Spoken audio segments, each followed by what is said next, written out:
A paz, irmãos. Alegria imensa estar aqui e é grande a emoção, mas eu me sinto privilegiado. Lembrar da história, lembrar de tudo que a gente viveu, e eu quero reforçar a ideia da live na terça-feira, dia 5 de julho. Por quê? Na terça-feira, agora às 20 horas, pelo YouTube, nós vamos fazer uma live. Meu convidado é o pastor Marcos e nós vamos contar essa história. Então eu não vou tocar no assunto da nossa história, porque senão vai estragar a live. O pastor Marcos já está falando um monte de coisa que não era para falar hoje. Então, na live, vocês vão ouvir, vocês vão rir na live, porque nós vamos contar muita história boa. Vai ser muito legal. Então, participe lá. O convite já está aí, o pastor Marcos está ajudando a divulgar. Você vai entrar lá no canal Palavra de Esperança, é Vanderlei Andrade Palavras de Esperança. Digita tudo isso lá que você vai encontrar o canal do YouTube, e nós vamos ter essa live na terça às 20 horas, dia 5. E qual é o tema da live? Os desafios e privilégios de uma igreja missionária. Nós vamos contar um pouco da história urbana de evangelização que nós vivemos, a história de missões estaduais. Vocês sabem muita coisa, mas tem alguns detalhes pormenores que vocês mais novos precisam conhecer. E vamos falar de missões transculturais. Aí a gente vai para a Espanha, Tailândia, vai ter história da Tailândia, vocês vão rir, né? A gente vai contar algumas coisas bem engraçadas. Hoje eu vou contar só uma história, a história da compra dessa bandeira. Que bandeira é essa? De que país? Senegal. Quem tem certeza? Senegal. Eu tenho certeza absoluta, porque eu estava no dia da compra. Saímos para um centro comercial tipo Madureira, mas baixo um pouquinho, né? Um negócio bem estranho. E aí a gente quer comprar uma bandeira, Renata, do Senegal para levar para o Brasil. Tá, vamos então num lugar que é mais barato. Irmão, onde é mais barato é mais muvucado, né? Muita gente, aquele monte de senegalês grandão. Quando a gente chega no local, os caras já abordam, porque de longe identifica, são turistas. Ele gruda em você e não te larga de jeito nenhum. E a Renata falando um Wolof muito bom, a língua de Senegal, desenrolando, a ponto do cara achar que a Renata era senegalesa. E ele começou a crescer para cima da Renata. Chegou uma hora que a discussão era discussão para vender, não era discussão para agredir. Só que a gente não entendeu. A gente não entendia o que eles conversavam. A gente achava, nós vamos apanhar aqui, esse cara vai bater na Renata e nós vamos sair daqui sequestrados. E entrava nas vielas, ele vinha atrás, não largava a gente. Eu sei que foi uma batalha. No final, a Renata de vez em quando falava: pastores, fiquem tranquilos, eu estou só negociando com eles. Ele não vai agredir a gente. Mas a maneira que ele falava, um senegalês de uns 2 metros, meu amigo, comprido, aquelas pernonas compridas, e falando asperamente na nossa cultura, ele estava sendo mal educado com Renata. E a gente quieto. Chegou uma hora que a gente parou assim, Renata foi para um canto e foi lá, driblou o cara e conseguiu, porque o cara queria vender essa bandeira para nós, custava R$10, para a gente que ele queria vender a 50, porque nós somos gringo. Na cabeça dele tem que arrancar dinheiro do gringo. E Renato falou: não vou comprar com você, é absurdo, esse preço não é esse preço. E aí conseguiu, e, irmão, nós estamos lá suando gelado. Marcos segurou no poste, ficou nervoso, a pressão caiu. Irmão, foi complicado. Essa bandeira não tem preço. Não tem. Guardem bem essa bandeira, porque ela vale muito, irmãos. Ela vale muito. E vocês vão ter o privilégio de conhecer Renata, né? Nossa missionária da Avante vai estar aqui em novembro. Imperdível, tem que gravar isso e colocar no YouTube. Imperdível. Renata Santos, uma bênção na vida da Missão Avante, na vida da igreja no mundo. Renata tem muita experiência no campo missionário. Bom, eu vou ser breve no meu tempo hoje e eu quero convidar você para irmos para Atos 1:8. E eu vou falar desse tema, os desafios e privilégios de uma igreja missionária. O meu texto básico é Atos 1:8 e nós vamos andar por dentro de Atos. Atos dos Apóstolos é um livro maravilhoso. Quem já leu Atos dos Apóstolos pelo menos uma vez inteiro, de 1 a 28, levanta a mão. Leia mais. Quem já leu 10 vezes Atos dos Apóstolos, levanta a mão. Eu vou ser ousado. Quem já leu 20 vezes? 20.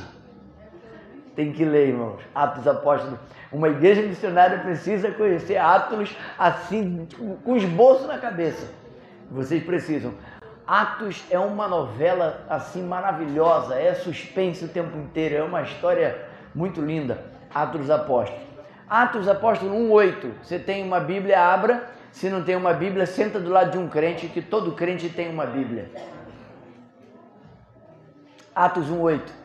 Eu não vou abrir aqui no capítulo 1, porque eu já tenho de cor, mas você precisa abrir aí. Quem tem de cor, recita comigo. Vamos lá? Mas recebereis poder ao descer sobre vós o Espírito Santo, e ser-me-eis testemunha, tanto em Jerusalém, Judeia, Samaria e até os confins da terra. Aqui está um esboço do livro de Atos. O Espírito Santo, de maneira muito poderosa, deu ao Dr. Lucas o esboço de Atos dos Apóstolos. E eu entendo que aqui tem um resumo de todo o livro de Atos. E Atos tem o seguinte esboço que eu quero compartilhar com você. Atos 1, versículo 12, até Atos 7, 60, que é fechando o capítulo 7, Jerusalém é evangelizada. Atos 8, 1 até o versículo 40, é o final do capítulo, né? Termina no versículo 40. Aí Judeia e Samaria são evangelizadas, mas não são evangelizadas de uma maneira natural. Não é um processo natural a evangelização de Samaria e Judeia. Olha o que diz versículo 1 de Atos 8. E Saulo consentia na sua morte. Naquele dia levantou-se grande perseguição contra a igreja em Jerusalém, e todos, exceto os apóstolos, foram dispersos para regiões da Judeia e Samaria. E aí você conhece bem a história e sabe que por causa da perseguição, o que aconteceu? Samaria e Judeia foram evangelizadas. Aí o esboço continua a partir do versículo 9, versículo 1, até 28, 31, que é o último versículo de Atos. O evangelho avança entre os gentios, os pagãos, vai até Roma e alcança os confins da terra, chegando às Américas. E aí, irmãos, tem algo interessante no livro de Atos. O livro de Atos não termina, não tem uma conclusão o livro de Atos. Isso é maravilhoso, irmão, porque nós estamos continuando a história de Atos. A história de Atos está continuando aqui no Anil, continuando no Valqueire, continuando no Senegal, continuando na Tailândia, continuando na Espanha, continuando entre os povos não alcançados. Isso é muito interessante de percebermos. Uma outra questão que eu quero deixar bem claro aqui nessa introdução é que essa história envolve a história de 32 anos, ali o cartaz está mais bonito, né? Eu quando olhei a foto no Facebook, eu achei que aquele painel estava aqui. Eu cheguei e o painel está do lado. Me enganaram, tá legal, ficou muito bom, ficou jóia assim.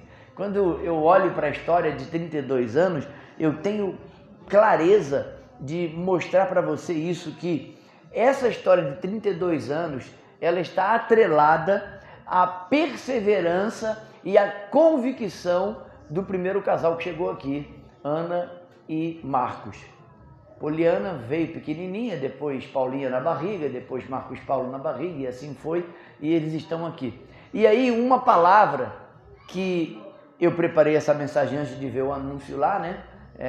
Perseverança é a palavra que eu quero pontuar para esse momento. A perseverança e a convicção de Marcos e Ana fez com que você fosse alcançado. O que eu quero mostrar para você? Deus está acima dessa história toda. Ele, na soberania dele, que trouxe Marcos e Ana para cá. Mas se Deus não trouxesse e eles não perseverassem, você não estaria salvo. Você entendeu isso? Então eu quero dizer para você, honrem esse casal. Honrem com tudo que vocês puderem. Todo esforço vai ser pouco para agradecer. Sejam gratos, casal Marcos e Ana. E eu tenho uma definição para a palavra perseverança. Eu confesso que eu li ela em algum livro, eu não sei qual foi o livro, eu gostaria de dizer o autor, mas eu não sei qual é o autor. Já pesquisei na internet para procurar o autor dessa frase desse pensamento eu não encontrei.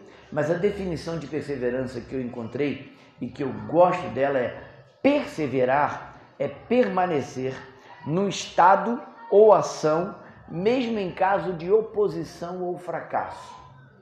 Eu não encontrei uma definição melhor de perseverança. Perseverar é permanecer num estado ou ação, mesmo em caso de oposição ou fracasso. Para mim, essa é uma boa definição de perseverança. E Marcos e Ana são colunas nessa igreja, estão construindo outras colunas, chegaram outros, vocês que estão logo depois de Marcos e Ana, por exemplo, quanto tempo está aqui Noemi? Idade de Daniel, 29 anos. Daniel está aqui há quantos anos? Muito bem, você tá esperto, hein? Inteligente você, hein? Muito bem. São colunas, irmãos. Aí vieram os agregados, natural, né? Missões é algo maravilhoso. Deu uma esposa divina para Marcos Vinícius, a Paulinha. Deu uma esposa maravilhosa para o Badu, a Patrícia. Missões faz isso. Sabe onde eu conheci, irmãos? A Wanda. Assiste a live terça-feira, você vai descobrir onde eu conheci Wanda. Assiste a live, você vai saber onde eu conheci Wanda.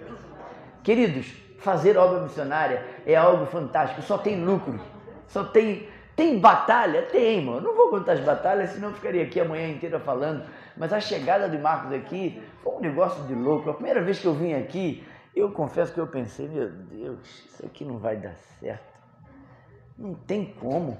Irmão, isso aqui é um paraíso agora. Isso aqui é primeiro mundo. Vocês, por favor, olhem as fotos lá de trás. É necessário que vocês ouçam a história. Precisamos inculcar isso na próxima geração, irmãos. Eu fico preocupado com isso. A gente precisa dividir e compartilhar isso. Essa história tem que ficar viva na mente de vocês mais jovens, para que vocês possam dar continuidade à história da Igreja Metodista Missionária no Anil.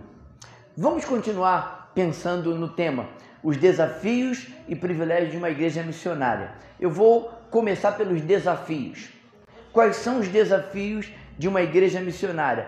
Primeiro desafio, conservar a visão missionária desta igreja. Amém. Esse é um foco que Marcos não quer perder, a igreja não pode perder, porque se essa paixão, essa visão esfriar, a igreja vai perder a visão missionária.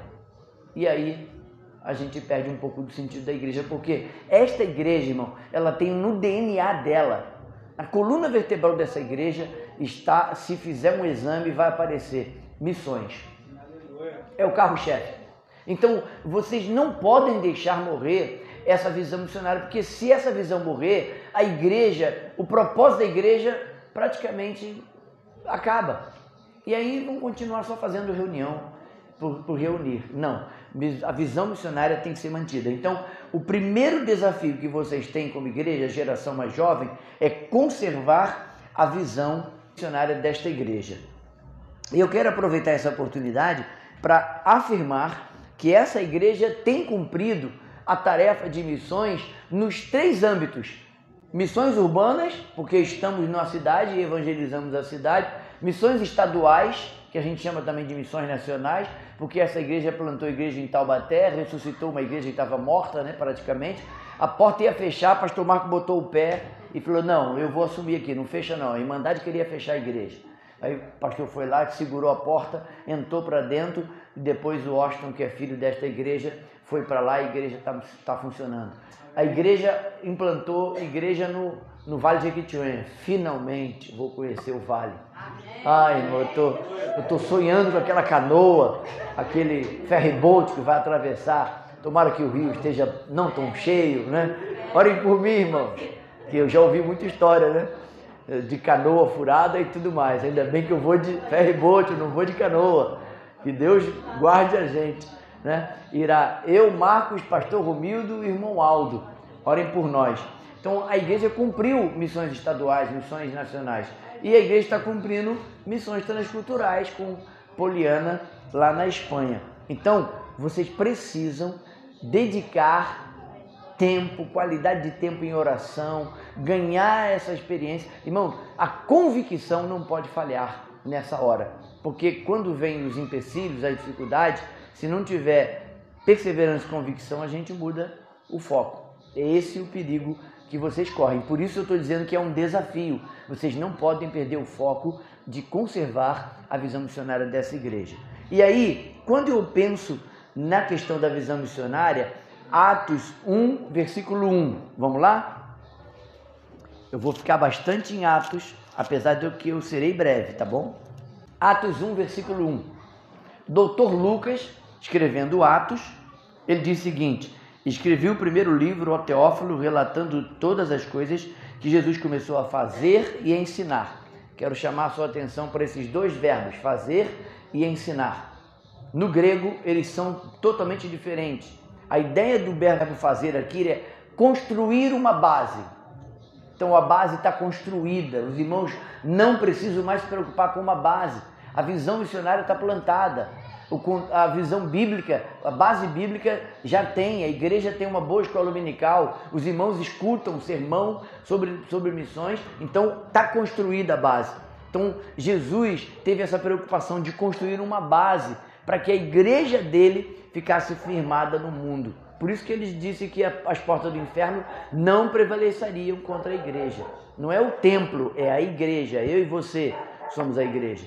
Mas o outro verbo que aparece aí é o verbo ensinar. O verbo ensinar aí é didasco, que tem a ver com instruir, discipular. Então Jesus começou a fazer, então ele está mostrando como faz. É uma construção do zero. E Jesus depois começou a ensinar, e aí o ensinar aqui tem a ver com discipulado. E é isso que você precisa compreender. A visão missionária só não morre se vocês que estão sendo discipulados permanecerem firmes, convictos de que é isso que tem que ser feito, é a tarefa inacabada até que Cristo volte. Isso não pode morrer. Por isso é um desafio que a liderança mais jovem que está aí precisa dar continuidade. Eu não quero que Ana e Marcos morram agora, mas eles não são eternos. Eu não quero ir no sepultamento do Marcos. Faltou luz ou eu desliguei? Falou e morreu, o microfone morreu. Tá amarrado, hein? Acho que eu desliguei, hein? Eita. Me ajuda aqui, Daniel. Foi eu não? Foi a bateria? Todos estão me ouvindo? Eu não quero que Marcos e Ana morram agora. Eu não quero ir no sepultamento deles. Eu não quero. Irei, se isso for propósito de Deus. Mas eles não são eternos, irmãos. Aí a preocupação da gente manter o desafio de manter a visão missionária para que a obra continue. Vocês entendem? É imperativo que vocês tenham convicção. E convicção, irmão, não é algo que se conquista da noite para o dia. Leva anos para ter convicção. Anos. E esses anos envolve o discipulado bíblico, a convicção que é gerada pela cosmovisão bíblica. O segundo desafio, primeiro desafio, conservar a visão missionária. Repete comigo. Primeiro desafio, conservar a visão missionária. Só as irmãs. Primeiro desafio que vocês têm? Conservar a visão missionária. Vocês estão com fome? Tem bolo aqui, tá dando fome, né? Vamos falar mais forte um pouquinho? Você não está não estou sentindo convicção, não. Vamos lá. Conservar a visão missionária. Esse é o primeiro desafio. E o segundo desafio é passar o bastão para a próxima geração. Então, vocês que já têm convicção, vocês precisam contagiar pelo menos mais um. É só mais um. Quem tem convicção, conquista mais um, investe na vida dessa pessoa e essa pessoa vai entender que esse é o carro-chefe da igreja. Nós precisamos continuar mantendo o desafio de preservar a visão missionária e conservar essa visão para passar o bastão para a próxima geração. E aí, querido, o propósito dessa igreja é esse: conservar a visão, passar a visão para a próxima geração. E aí, a pergunta que a gente precisa ter agora para vocês é uma pergunta que eu quero fazer. Pergunte a Deus qual é o propósito de Deus para a sua vida na história desta igreja. Você sabe claramente qual é o seu papel nessa igreja? Está lá, irmão Luiz. Eu sempre troco os nomes, José ou Luiz? Irmão Valdeci. Ó, José nada, José é o outro tá ali. Irmão Valdeci, está sentadinho ali na cadeira. É importante a função que ele está exercendo ali? É fundamental. Não tem diferença entre a minha função agora e a função dele ali. Nós somos corpo, estamos servindo o corpo. Irmão Valdeci servindo a porta para receber as pessoas, observar como está a situação externa. E eu estou tranquilo aqui porque eu sei que tem alguém ali que está fazendo o papel que eu não posso fazer agora. Eu não posso estar aqui e estar ali ao mesmo tempo. Então, entenda isso. Qual é o seu papel, sua função neste corpo aqui que é a igreja? Quem é professor de escola dominical? Levanta a mão. Quem é professor? Ótimo. Você tem uma função clara e definida. Esmere-se, faça com excelência. Se você não sabe ainda qual é o seu propósito, qual é o seu papel nesta igreja, pergunte isso para Deus. Pergunte isso ao pastor. Pastor, eu quero servir, eu quero entrar nessa onda aí da perseverança, da convicção. E de que maneira eu posso ser útil? O pastor vai te dar algumas tarefas. Ele precisa de ajuda.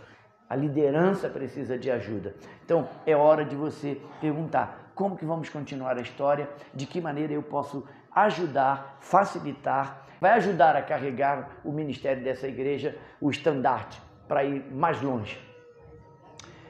Eu vou para os privilégios.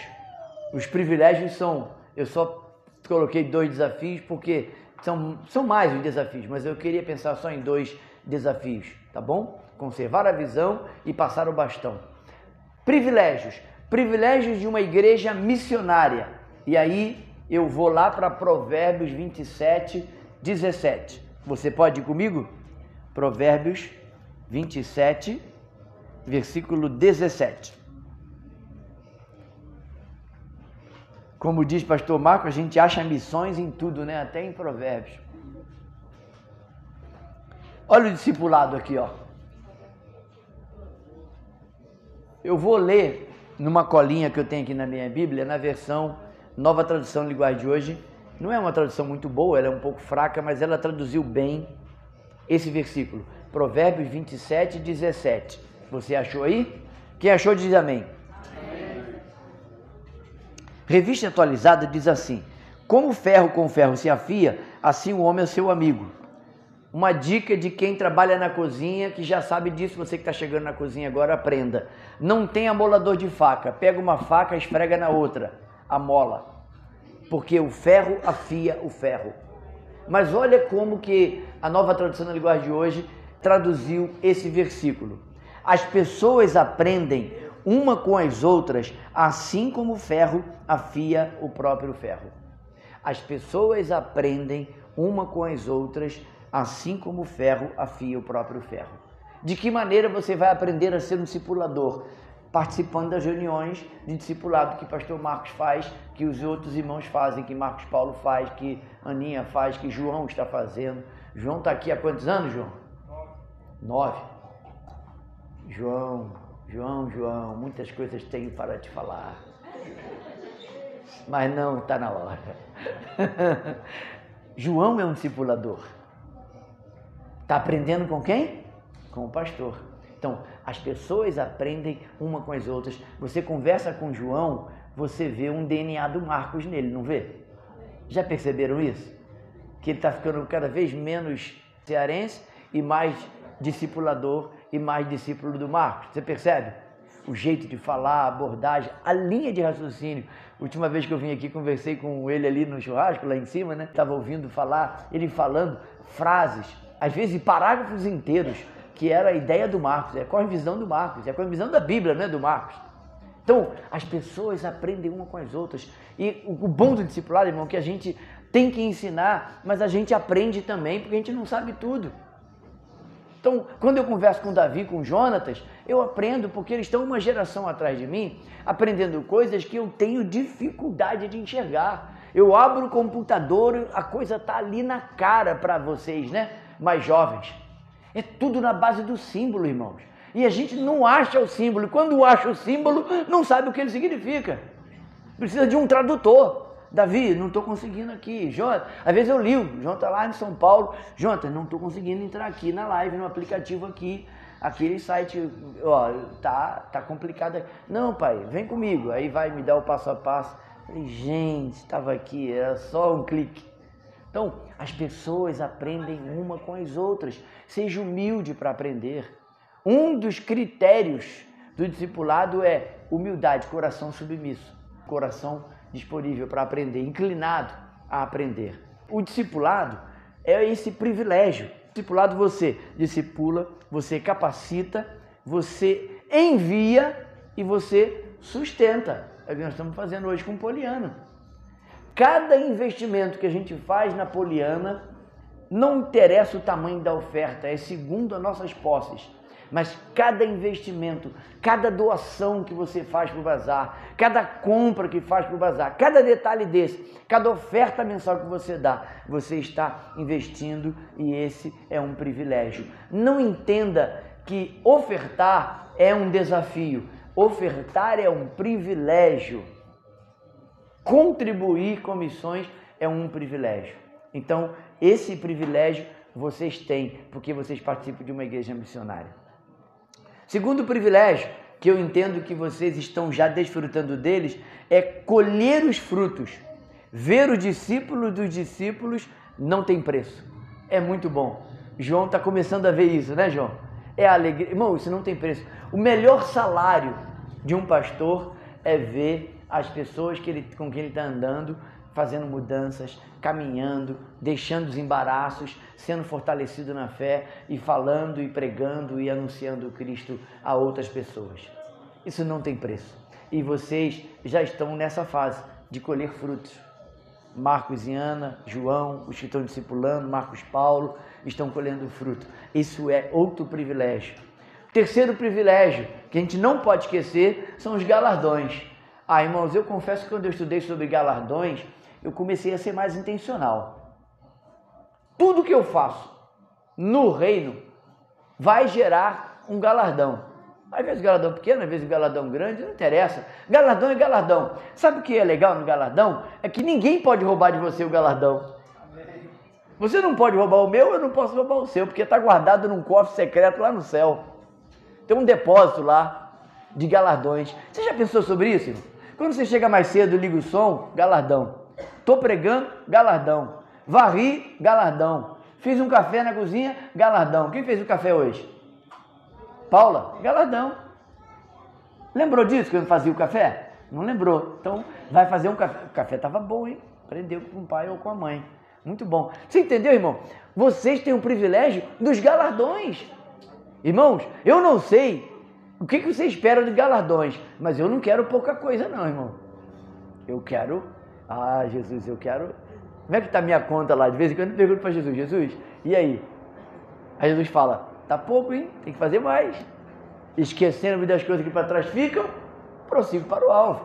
Muito bom, irmão, o que eu fiz lá no passado, muito legal. Vocês vão ouvir a live de terça-feira, dia 5, às 20 horas. Vamos contar algumas histórias de que nós já fizemos. Mas passou, irmão. Não tem mais efeito agora, só para a glória. Está lá registrado no céu. Na ata do céu está registrado. Mas e daqui para frente? É por isso que eu quero ir no vale, irmãos.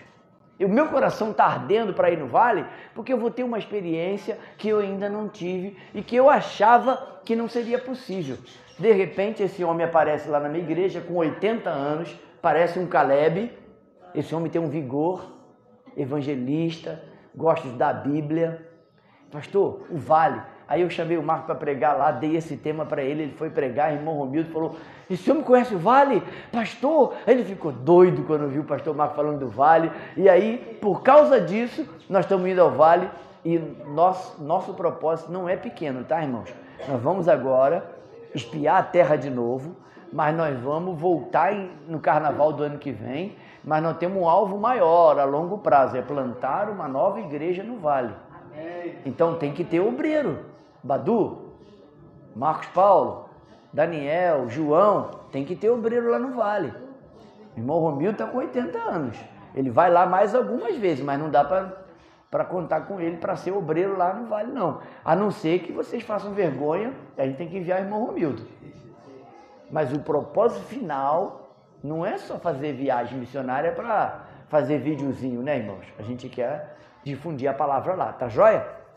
Então, galardões, lembre-se disso, galardão é privilégio, 1 Coríntios 15, 58. Todos acharam? Portanto, meus amados irmãos da Igreja Metodista Missionária no Anil, sede firmes, inabaláveis e sempre abundantes na obra do Senhor, sabendo que no Senhor vosso trabalho não é vão. Eu não sei quem encomendou o bolo, mas eu gosto de bolo, né? Bolo é um negócio que mexe comigo. Daqui a pouco nós vamos conversar. Alguém fez esse bolo. Galardão de quem? A Márcia. Quem é Márcia? Márcia. Amém, Márcia. Deus abençoe sua vida. Que todos os seus netos sejam gêmeos.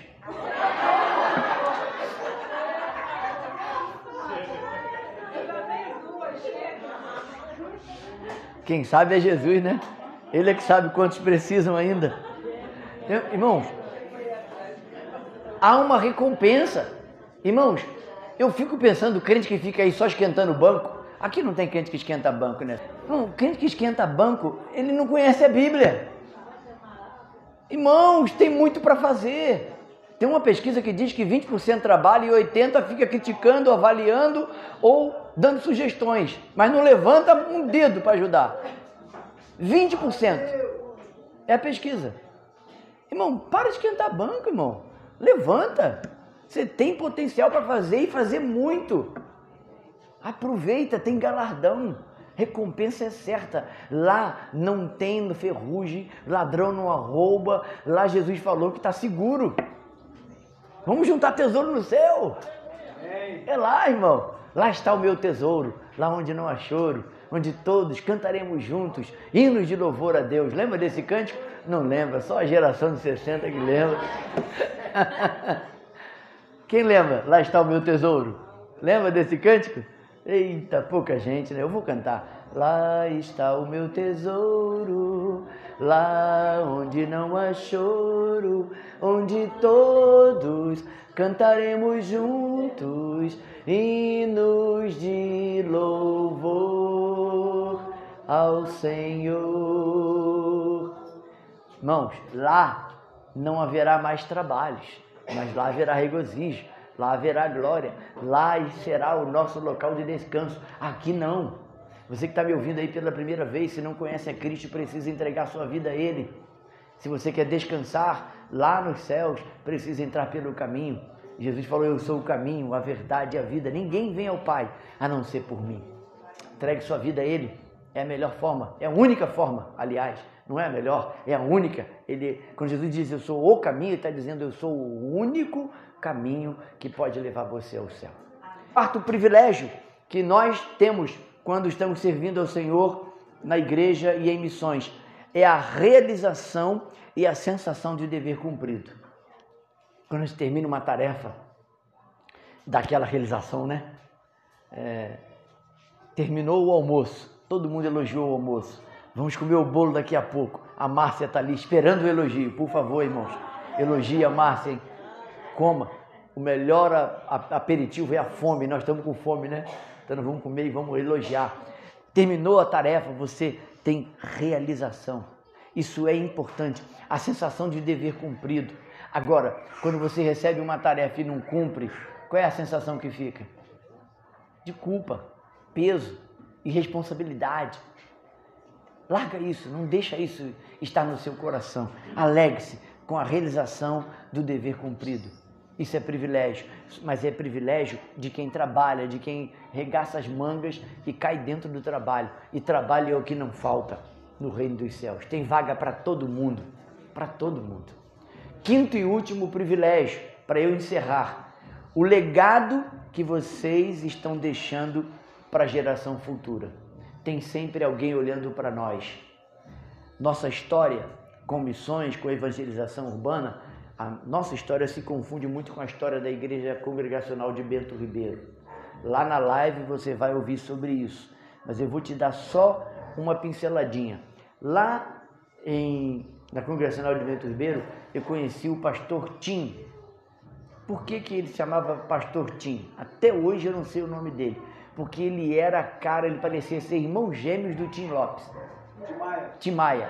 Nunca vi ninguém tão parecido com o Tim Maia, meu Deus do céu. Ele tinha todo o traço do Tim Maia. E aí apelidaram ele de Pastor Tim e ficou Pastor Tim. Ele era um evangelista nato. E ele me ensinou uma frase. Ele dizia o seguinte, treinando a gente para o evangelismo no trem, nas praças, com teatro, aqueles teatro rápido, né? Ele dizia, galera, no evangelismo vale tudo, só não vale pecar. Quer dizer, não vale tudo, né? Mas quando ele falava, ó, no evangelismo vale tudo, a galera jovem, né? E a loucura, né? Vale tudo? Vale tudo, só não vale pecar.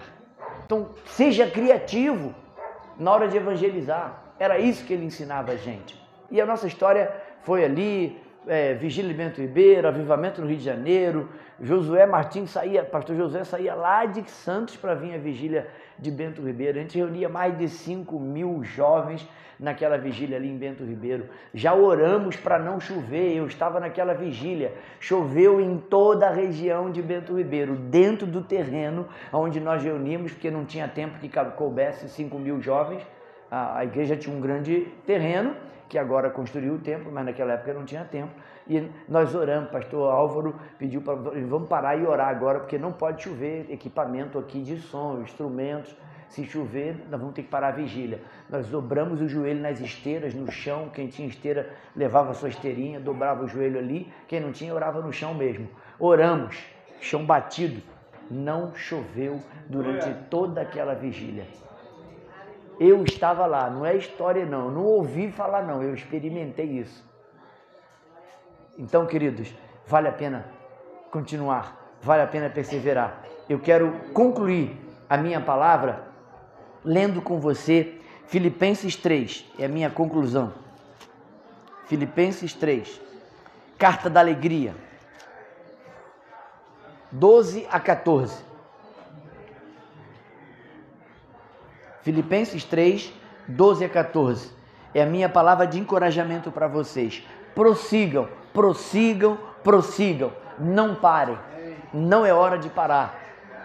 Nós estamos experimentando, esta igreja, irmão, está experimentando o melhor de Deus agora. Agora vocês têm experiência. Agora erra menos. É uma igreja madura, 32 anos é uma idade de maturidade. Você sabe que vocês alcançaram a maioridade há 2 anos, né? Irmãos, 30 anos é a idade, maior idade para o judeu. Por isso que Jesus começou o ministério aos 30 anos. Vocês alcançaram a maioridade. Estão há 2 anos da maioridade. Então agora vocês estão, irmãos, presta atenção nisso. Igreja Metodista Missionária no Anil. Vocês estão na melhor fase como igreja. Os melhores frutos vocês vão colher daqui para frente.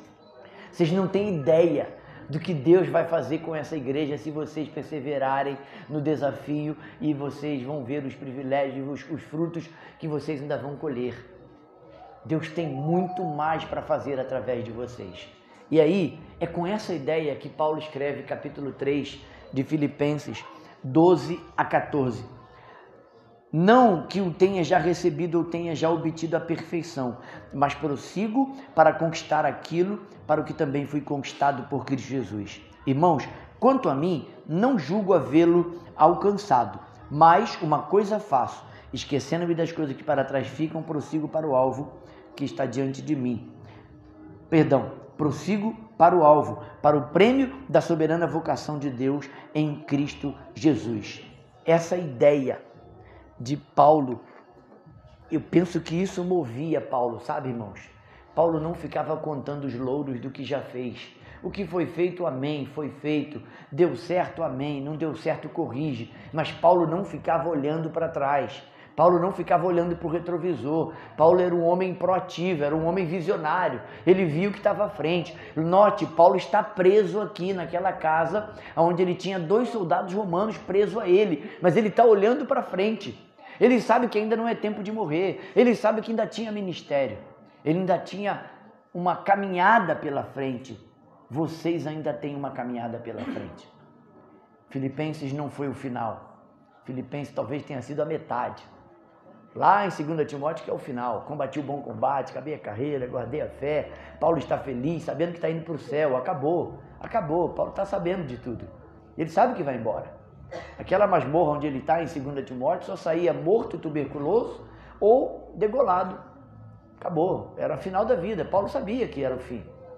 Mas ele está ali ainda esperançoso, dizendo, combati o bom combate. A alegria de Paulo é muito superior, porque ele está olhando para cima, para o alvo. Paulo nunca perdeu o alvo, irmãos. Vocês não podem perder o alvo. Vocês não podem. Meu encorajamento para vocês nessa manhã é que há uma dívida de amor. Vocês precisam pagar. Paulo escrevendo nos Romanos, ele diz, a ninguém devais coisa alguma, a não ser o amor. Vocês que chegaram depois são devedores em amor e gratidão a quem chegou e está sendo coluna nessa igreja. Mas vocês precisam imitá-los na perseverança e na convicção. E se vocês fizerem isso, e eu creio que vocês farão, porque vocês estão sendo filhos obedientes, vocês vão se surpreender com o que Deus fará na história dessa igreja daqui para frente. Eu posso vislumbrar algumas coisas pelo Espírito, mas eu não posso compartilhar com vocês que são coisas grandes. Deus abençoe você. Forte abraço.